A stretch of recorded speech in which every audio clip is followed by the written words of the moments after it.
In this video I'll show you how to fold the rear seats of your Mitsubishi Mirage hatchback version.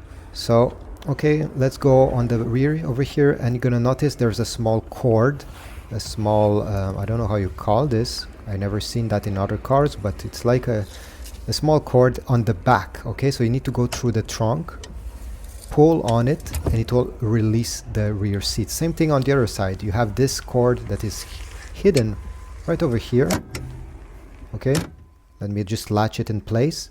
So when you're ready, pull on it and push on the seat at the same time. They will just fall by themselves. They're really lightweight.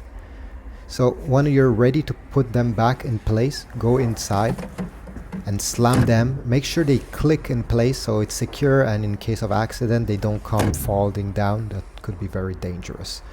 But this is about it. Thanks for watching. Please leave a like, subscribe, comment down below, and I'll see you in the next video.